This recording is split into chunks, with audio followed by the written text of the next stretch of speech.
Bonjour à tous, j'espère que vous allez bien. Alors aujourd'hui, je vous fais une présentation d'un outil qui s'appelle Opal. C'est un outil qui est créé par Google. Qu'est-ce qui vous permet, Opal? Il vous permet de créer une application directement avec une requête. Donc on verra, j'ai fait deux démos, deux simulations d'applications créées par Opal et ce n'est pour l'instant disponible qu'aux États-Unis. Donc il va vous falloir un réseau privé. Je pense par exemple à NordVPN. NordVPN, on vous met un petit lien en bas si vous voulez nous soutenir. Vous pouvez passer par le petit lien NordVPN qui est en bas. Et ce lien NordVPN, vous pouvez le voir, en fait, c'est comme si j'étais connecté aux États-Unis avec ce lien NordVPN. Donc on va revenir tout de suite sur Opal. Donc c'est un peu la sortie là du week-end. C'est sorti je crois le 24 juillet. On est le 28 juillet 2025 à l'heure où j'enregistre cette vidéo. Et en fait c'est assez magique. C'est que vous allez pouvoir créer des automatisations. Si certains sont familiers de N8N ou des éléments comme ça ou comment dire, des workflows, ils appellent ça des workflows, c'est-à-dire des successions de tâches qui est faite, bah, je trouve que Opal est super intéressant et ça va nous permettre, pardon, de pouvoir se projeter sur des automatisations vraiment faciles dans les mois et dans les jours à venir. Donc moi j'ai fait deux éléments, alors j'en ai surtout lancé un. J'ai lancé celui-ci qui est en fait un générateur. Donc on le voit là, je suis dans l'éditeur. En haut là, on voit que je suis dans la partie édition de l'application, mais vous avez en fait la partie application où vous avez. Alors là, j'avais rentré déjà ma. Ouais, donc en fait ça c'est mon application. Alors on voit qu'il y a justement d'ailleurs un bug par rapport à ça, c'est qu'il est passé no item, c'est-à-dire que je ne peux pas répondre plus que ça. Mais si on revient sur la première getter email adresse, on verra que l'application nous demande notre email. Enfin voilà, je vous expliquerai tout ça. Le deuxième, on va le faire ensemble et on va commencer tout de suite. Donc qu'est-ce que j'ai fait? Je suis tout simplement allé dans ChatGPT je lui ai demandé tout simplement de me créer un prompt pour créer une application avec Opal. Et du coup, cette application, vous allez le voir, on va la créer en direct. Donc, qu'est-ce qu'elle est? Prompt Opal, mini application IA personnalisée. Donc moi je me suis dit quelle valeur on peut donner à quelqu'un qui est spécialisé dans un domaine. Eh bien c'est de comprendre un petit peu comment il agit au quotidien, quelles sont les tâches récurrentes. Et pour ça on va lui créer une petite application qui génère un plan d'action. C'est-à-dire un plan d'action sur la manière dont il va pouvoir intégrer l'intelligence artificielle dans son quotidien, donc de manière personnalisée. Donc voilà, l'objectif est d'aider les utilisateurs à obtenir un plan d'action concret pour intégrer efficacement l'intelligence artificielle dans leur activité au quotidien. Instruction pour Opal. Créer une mini-application interactive qui pose les 4 questions suivantes. Quel est ton secteur ou ton métier principal? Exemple marketing, dans le bâtiment, entrepreneuriat, immobilier, artisanat. Quel est ton objectif principal avec l'IA? Qu'est-ce que tu veux faire? Gagner du temps, gagner de l'argent, automatiser des tâches que j'ai au quotidien? Quel est ton niveau de familiarité avec l'IA? Ton niveau d'un débutant, intermédiaire, expert, pardon. Quel est le temps que tu es prêt pardon, à consacrer dans cet outil, dans cette intégration d'intelligence artificielle. À partir des réponses, l'outil doit générer un plan d'action en 3 étapes. Une liste d'outils IA recommandés, adaptés au profit et une action concrète à mettre en place cette semaine. Ça, c'est très bien. C'est passer à l'action. Un conseil personnalisé pour maximiser l'impact. Le plan doit être clair, motivant et directement actionnable. C'est parti. Alors, je lance. Je vais peut-être enlever la première partie qui est le prompt opal de la mini application. C'est voilà. Donc le titre, on l'a. Et ben c'est parti, let's go. Donc je lance mon générateur d'application. Donc c'est Google hein, qui fait Opal.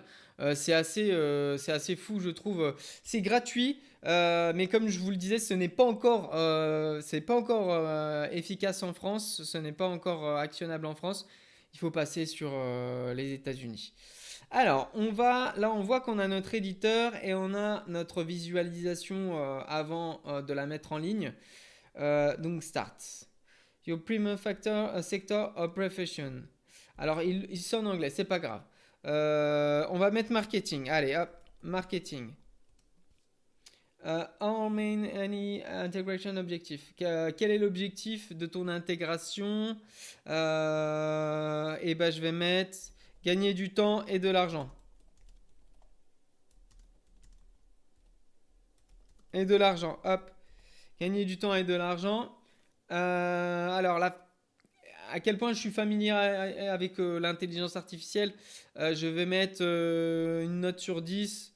On va lui mettre 6 sur 10. On va rester humble. 6 sur 10.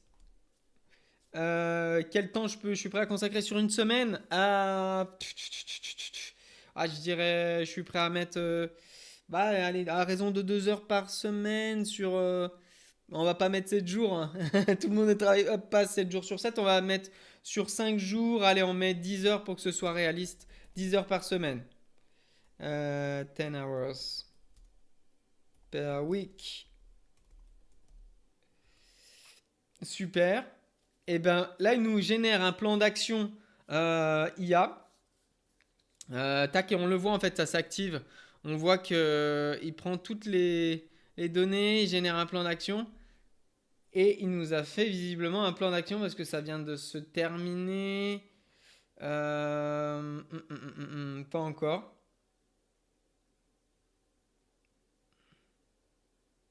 Alors en attendant que ça se termine, je souhaitais quand même vous dire que cette application peut ensuite être partagée et peut ensuite être, comment dire, partagé avec un lien. Donc vous pouvez en fait le partager. Je vous donne un exemple sur le deuxième cas qu'on va voir après. Et ben c'est un générateur de leads. Qu'est-ce qu'on appelle un générateur de leads? Ça permet d'avoir des adresses email. Donc la deuxième application, vous vous rappelez, c'est de se dire je cherche à avoir des outils. Je voulais peut-être pas présenter, je vais vous la présenter rapidement avant de passer à ça. En gros, celui-ci, c'est quel outil IA est fait pour toi. Donc, quel outil IA est fait pour toi? Et ben, ça te demande ton adresse mail, ça te pose des questions sur qu'est-ce que tu fais dans la vie, et ensuite, à partir de ces questions, il va te donner une liste de 5 à 6 outils IA qui sont faits par rapport à ce que tu fais. Et donc, cette petite chose, mais toute simple, toute basique, cette petite application, tu peux l'intégrer par exemple si tu as Instagram. Alors nous, on a 112 000 abonnés sur Instagram. Donc ça peut être par exemple faire un petit post, vous dire voilà, on a créé une petite application. Regardez, mettez votre adresse email, vous répondez aux petites questions. Et ensuite, une fois que vous répondez aux questions, notre application, elle va instinctivement trouver les bons outils qui vont pour ce que vous faites. Et donc en fait, vous générez des adresses email entrantes et ça peut être toujours pour une newsletter, informer les gens. Et puis si un jour je sais pas, vous vendez un produit, vous avez une publication à faire, etc. Et vous pouvez avoir cette adresse email. Donc c'est un exemple d'application que vous pouvez créer, mais vous pouvez aussi tout simplement créer des applications pour vous. Moi, c'est ce que je disais. Alors je travaille beaucoup, donc l'organisation est centrale dans ma vie au quotidien. Donc je pourrais générer un petit un organisateur du quotidien avec des petites tâches que je fais et que je valide sur mon application.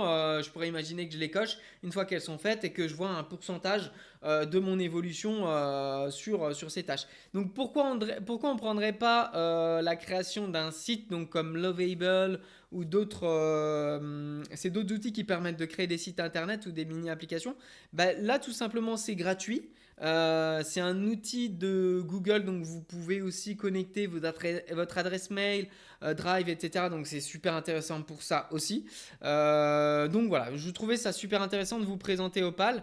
Donc on va revenir à notre outil de plan d'action.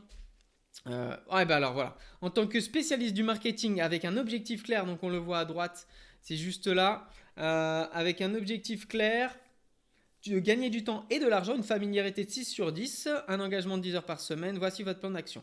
Alors étape 1, cartographier les gains potentiels. Semaine 1, semaine 2.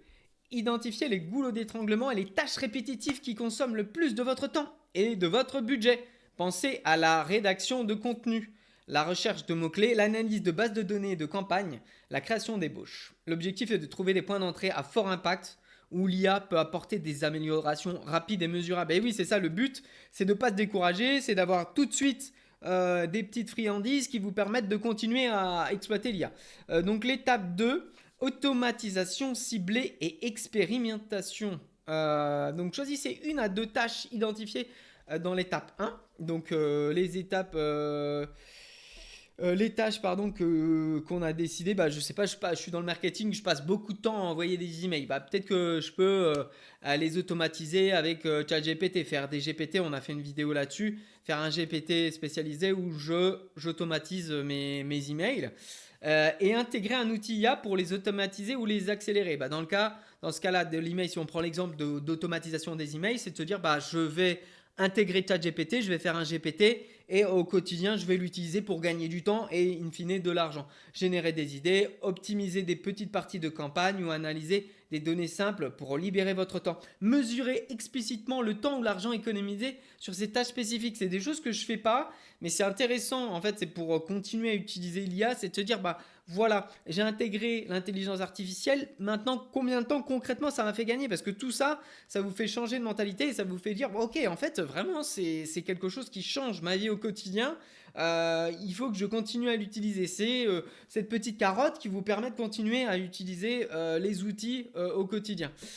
Et l'étape 3 de notre petit plan, mesure de l'impact et de l'expansion stratégique, semaine 6 et au-delà.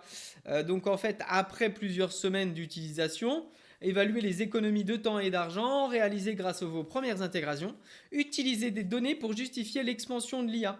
C'est-à-dire, ouais, pas se baser que sur ce que je fais actuellement, juste sur votre feeling, ou vous dire, bah en fait, j'ai plus de gens qui viennent me voir grâce à mes emails automatisés parce que c'est mieux rédigé, je mets moins de temps à répondre. Ça, c'est du concret moi au quotidien où j'ai un outil d'automatisation des emails et en fait on m'aurait dit bah en fait c'est moins personnalisé donc les gens peut-être que ils vont moins te répondre ou alors que il y a moins de conversion, c'est-à-dire de gens qui achètent mes produits. Et bah c'est pas vrai parce qu'en fait je me suis rendu compte que je répondais plus rapidement et que c'était mieux structuré, mes mails étaient mieux structurés pour le même contenu en fait, hein. C'est-à-dire j'ai mis un ton chaleureux sur mes emails automatiques et donc du coup les gens s'y retrouvent et ça va plus vite pour eux d'avoir des réponses. Commencez à envisager l'IA non seulement pour l'automatisation mais aussi pour des insights plus profonds, c'est-à-dire l'intégrer sur votre base de données, comment améliorer certaines choses dans votre business au quotidien. La personnalisation à grande échelle ou l'optimisation prédictive de vos campagnes marketing. Ouais, donc là, on va carrément sur la prédiction d'intelligence artificielle, chose que je n'ai jamais encore étudiée, mais les modèles prédictifs sont aussi un peu l'avenir. On le voit sur la médecine ou sur d'autres choses. L'intelligence artificielle va nous permettre en fait, de changer un peu, d'exploser un peu les barrières qu'on avait. Et je pense par exemple aux maladies où on va pouvoir l'intégrer sur des prédictions et de se dire voilà votre famille, vous avez eu certains cancers dans votre famille, peut-être que vous allez être assujetti à certaines maladies. Donc on vous préconise de venir tous les ans, tous les 2 ans à l'hôpital pour faire des tests, etc. Outils IA recommandés. En plus, il nous présente des outils. Donc celui-ci a intégré carrément les outils IA recommandés que je faisais en fait dans le prompt, pardon, l'application qui est là. Donc en fait là il est vachement complet celui-ci et on voit que finalement il n'y a pas de bug par rapport à celui-ci. Donc les outils à recommander pour la rédaction de contenu. Donc je vous en ai parlé de ChatGPT. Nous, c'est un peu notre favori. Là, on a l'abonnement pro à 20 $ par mois, c'est assez chouette. Spécialisé, alors Jasper, je connais mes copains, spécialisé dans la rédaction marketing, ok, d'accord, avec des templates pour les différents types de contenus, les réseaux sociaux, les emails, les annonces, pour des résultats plus orientés business. Ok, je connaissais Jasper, mais je me rappelais plus vaguement de ce qu'il faisait. Pour la création de visuels, Canva, bien sûr. Magic Edit et Magic Design. Je ne connaissais pas ces deux-là. On a pour la création d'images tout simplement Midjourney ou Dali. Qui est le numéro 3, hein, ils sont déjà Dali 3, pour l'analyse et l'optimisation des campagnes Google Analytics 4 avec la capacité d'IA pour les insights. Ok, d'accord. Sur les données, ils ont une capacité, enfin ils ont une IA qui vient analyser les performances, d'accord. Et SEMrush qui est très connu pour l'optimisation là, du SEO. Le SEO, qu'est-ce que c'est? C'est remonter dans les résultats de Google Recherche. Ouh, donc on a une action concrète à mettre en œuvre cette semaine. Dédiée 2 à 3 heures à identifier vos 5 tâches marketing les plus chronophages ou coûteuses. Bon bah voilà, hein, c'est très clair, hein. Donc, il faut identifier qu'est-ce qui vous prend le plus de temps et qui est le plus cher. Voilà, donc ça, c'est une action concrète à faire. Conseil personnalisé pour maximiser l'impact. Prioriser le ROI, retour sur investissement. Ouais, c'est-à-dire sur mon action, qu'est-ce qui va m'apporter le plus de revenus? Chaque intégration IA doit être guidée par la question comment cela me fait gagner du temps ou de l'argent. Ne vous éparpillez pas sur tous les outils. Ouais, voilà, on en choisit un et on part là-dessus. Commencez petit, échelle grande. Avec votre fermier, vous ne visez pas une transformation complète. Des petites victoires rapides, bah oui, c'est la petite carotte, hein, c'est la friandise au quotidien que tu manges et qui te permet de toujours avoir cette envie de le faire avec l'IA. Mesurez tout pour chaque tâche automatisée, ouais, quantifier pardon, le temps économisé, ok. Apprentissage continu. L'IA, un copilote, pas un remplacement. Ah, intéressant, il nous a mis une petite note de modération. Votre expertise marketing reste indispensable. L'IA est un assistant puissant qui élimine les tâches répétitives et génère des premières ébauches. Voilà, la créativité et la prise de décision qui apportent une valeur ajoutée unique. Ouais, en fait, c'est ça. Il nous dit, vous restez maître de la stratégie, de la créativité et de la prise de décision. C'est ce sur quoi vous allez vous orienter. Alors et là, on va voir, on va rester sur cette création d'application. On va pas voir la seconde parce qu'on a vu que, en fait, on a déjà, nous, notre petite création, les outils IA recommandés, ils sont déjà là. Donc c'est très bien, on va rester là-dessus. Par contre, je vais lui demander d'avoir ce bilan par email et donc de demander en entrée l'email de prospection. Donc, demander en début d'application une adresse email sur laquelle... Hop, super, j'ai relancé parce que visiblement ça avait coupé. Tac. Donc je vous rappelle les demandes de suggestion. Donc j'ai fait une demande de suggestion. Demandez un début d'application. Je lui ai demandé qu'il nous mette une adresse email. Ah, mais en fait, je peux le faire moi-même tout simplement. On va voir. En gros, je lui ai demandé de demander une adresse email en début d'application qui permet de pouvoir justement avoir l'adresse email de la personne et de lui envoyer ce résultat directement par mail. On va voir l'application, on va rentrer dedans. Super, alors ça recouper, tac, on va reprendre. Alors c'est ce que je disais, c'est ça qui est intéressant, donc l'email, l'adresse email. Ah super, donc je lui ai demandé de mettre toutes les questions en français. Et je vais vous montrer, alors, sur mon éditeur, super, tac, voilà. Et en fait, je l'ai connecté à chaque élément comme ceci, tac. Voilà, donc mes adresses email, elles sont toutes connectées, donc on va tester l'application. Et surtout, alors avec un prompt, je lui ai dit, je voudrais que tu changes les questions et que tu les mettes toutes en français. Mais c'est ce que je disais, si toutefois, vous voyez qu'il y a un bug et que ça n'arrive pas à marcher, que l'application bute sur cette question comment dire, de remettre à niveau, de mettre en français les questions, et ben vous pouvez tout simplement vous le changer directement depuis vos workflows. C'est-à-dire, vous avez la possibilité de le modifier là avec l'éditeur. Donc ça, c'est intéressant depuis votre workflow. Le workflow, c'est justement la succession des tâches qu'on voit, qui sont notre petite pieuvre, et où l'utilisateur passe d'un nœud à un autre. À chaque fois, il passe au premier nœud, puis au second, puis au troisième, et il va générer un plan d'action et une page qui vous permet d'avoir ce plan d'action sur page. Du coup, on va tester notre application. Donc, on va dans Preview. Euh, Là, il en est toujours au mode numéro un. Moi, ce que j'aimerais faire, c'est repartir depuis zéro. Alors, on va essayer de faire. On va la mettre en public. Pour pouvoir la partager, il faut la mettre en public. Donc là, on l'a mis en public. Super. On va voir si... voilà, OK. Et donc, si je clique là-dessus, paf, paf, Visual Editor. Très bien. Experiment. Donc là, je pourrais la renommer, hein. Bah là, vous voyez, par exemple, là, il faut que je le remette en français. Allez, hop. Votre adresse email.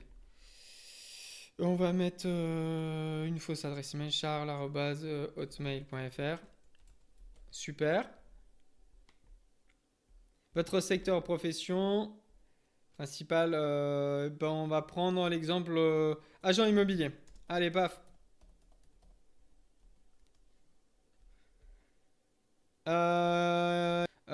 Gagner de l'argent, on va mettre ça. 4 sur 10, on a dit. 4 sur 10. Le temps, 13 heures. Et là, il nous génère le plan d'action.